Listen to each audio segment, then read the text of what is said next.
Okay, so as you can see, we're a few turns in. We're actually now just starting round 3. Jason is the starting player, so he'll take this away. Alright, so first of all, I'm going to go fishing and take these 3 food. I'm going to take these reeds.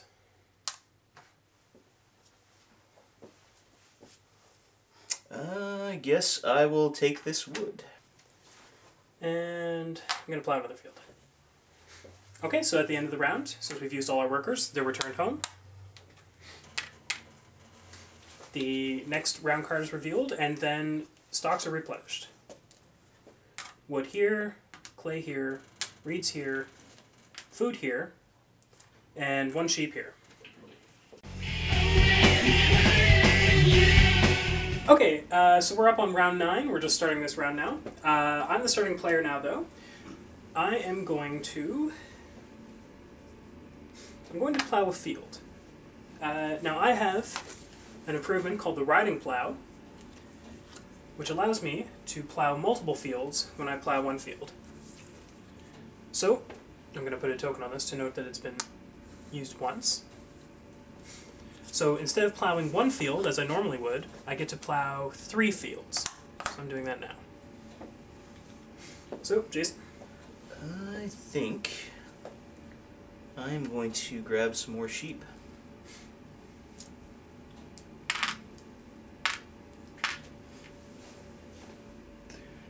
Okay. I need some food. I'm going to go fishing.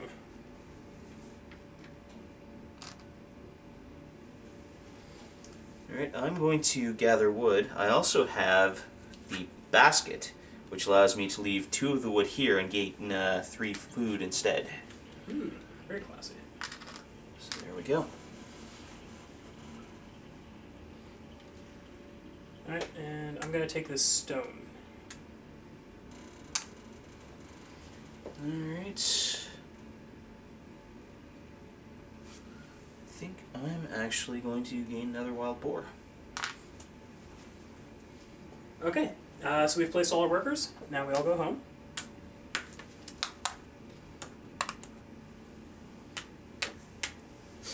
And because we are at this point here, we are now at the harvest phase. So first off, we have the fields phase. So 1 resource is taken off the top of each field. Second, we have the feeding phase. We need to supply 2 food for every family member. Both of us have 3 family members, so we both need to be able to supply 6 food. So 6 food each. And finally, we have the animal breeding phase. During this phase, you get 1 animal for each pair that you have. So Jason, I guess you're getting a boar and a sheep. Note that although Jason has a whole bunch of sheep, you don't get more than 1 sheep during this point here. I have 2 sheep, so I get another one here as well.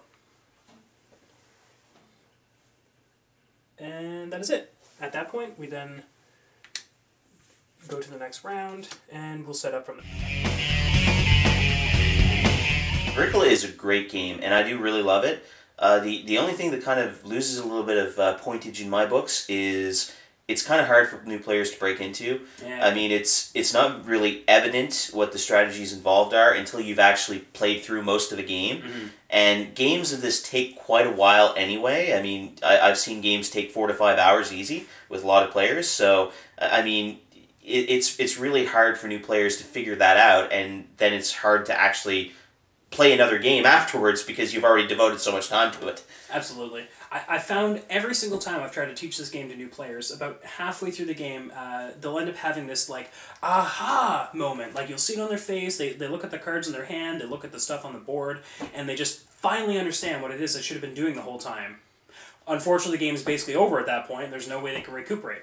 Like Jay says, most people want to play another game right afterwards, but like you were saying, you can't. Like, unless you have a lot of time set aside to play this game, it's really hard to get a few of these games back to back. So, a little bit of problem there.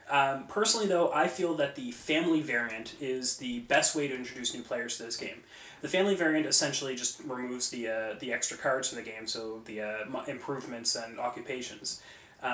I feel this is kind of necessary for the first time through because you get to learn the basics and fundamentals of Agricola without getting caught up with all the extra metaphorical plate spinning.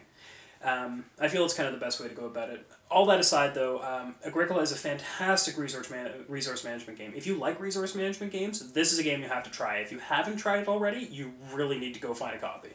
So, what would you rate this, Ken? I'm gonna have to give this game a solid 5 out of 5 meeples. This game is easily one of my favorites. Personally, I think this is the king of resource management games. It doesn't get any better than Agricola as far as resource management goes, at least in my opinion. Others could clearly argue this. What's your thoughts? I'd personally give this a 4.5. Mm-hmm. Like I said, the only reason it loses the half point in my eyes is just because it's really hard to get new players into it. Not just for the reasons I've already mentioned, but it's hard to get people to play Farming the Board Game. It's true. Even though, yet again, Farming the Board Game, way more fun than it ever should have been. Like, absolutely. It is so much fun. Alright, well that gives us a really solid rating. Agricola is going to end up with a 9.5 out of 10 meeples. It's pretty good, I'd say, overall. So that's all for today. See you later, and have good games.